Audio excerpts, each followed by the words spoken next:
There's something here that's profoundly peaceful. It's beyond the idea of peace. It's beyond the ideas of what I want or what I don't want. When I say beyond, it's also more simple, more intimate, closer. This peace is here always. Now, I understand that to hear this, the mind might say, that sounds nice, how do I get it? How do I find that? How do I cultivate it? But it's not something you can find, and it's not something you can cultivate because it's uncaused. It's already the case. It's already the case for everyone. But the problem is the sense of being someone searching for that peace, or being someone who has to reject some experiences and someone who has to look for or seek other experiences. This pushing and pulling, to put it one way, or this management of experience that seems to be intrinsic to what I prefer and what I don't prefer, or intrinsic to the experience of various textures, some of which are painful. It seems like that has to result in this pushing, pulling on experience or management, but it doesn't. The distancing experience we feel from life, the separation, the holding back, even numbness, really comes from the belief that we have to manage experience just because it's unpredictable, because it's not permanent, because it changes constantly, and because some of it doesn't feel good. But when you look closely enough, you realize things are simply the way they are. Sounds are just as they are. Sensations are just as they are. Whatever's being processed in your mind right now, whatever you're consciously in contact with in this moment, just is. There needn't be anything between a sense of you and reality or experience. Even the perception of distance is an error or a misreading of experience. There is no way to have distance between self and other, between objects. There's no boundaries to be found, no matter how hard you look or how closely you look. You'll never find an actual boundary. You'll never find a point of departure from life just as it is. So understand that one of the first movements of authenticity in this process is just to realize that although peace is here and available, I may not feel at peace in the moment.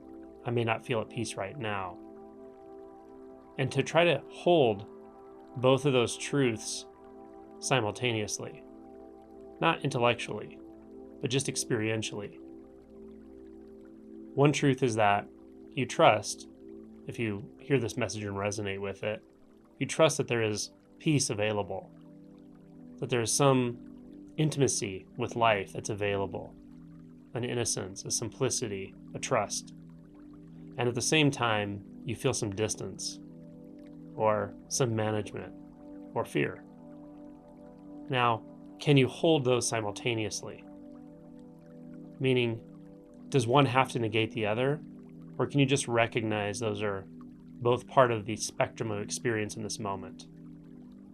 What if you didn't have to pick and choose between the trust in and subtle experience of peace and the feeling that there may be some distance or thought stuff that seems to be creating a story in which you're pushing and pulling on it or you're managing it? So this can be a powerful exploration when you start to recognize that it's not a matter of picking and choosing, it's a matter of capacity and recognizing you have a natural capacity that's far beyond what you're conditioned to using. Using is not a great word, but this capacity is beyond what conditioning makes it feel like you have. You're not limited. You're not small. You're not discrete, stuck in a body. The truth is very surprising in this regard. I'm not going to give you a different definition of what you are. Rather, I just want to say that it's valuable to explore the nature of identity. See if you can find where it rests. Where does identity rest? Where do you rest? What is your original face? What is your original position? What is so deeply at peace right now that nothing can disturb it? No sound, no sensation, no color, form, no movement. Nothing can disrupt that peace. Can you feel it? It's even in the thought, even in a doubt thought. If you follow that thought in, get really close, closer and closer to the substance of thought, you'll find an opening into the vastness of consciousness. And that's just the beginning. So take up this exploration into the nature of peace, into the nature of suffering, into the nature of intimacy. It always pays off. It can be as simple as asking questions like, what is peace? And then feeling in.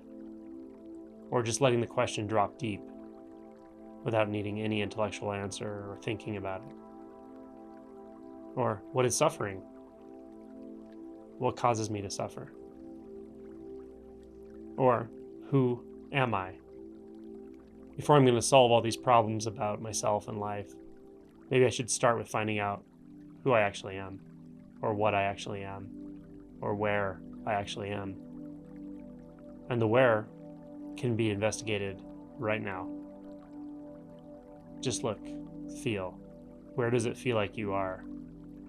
Go there.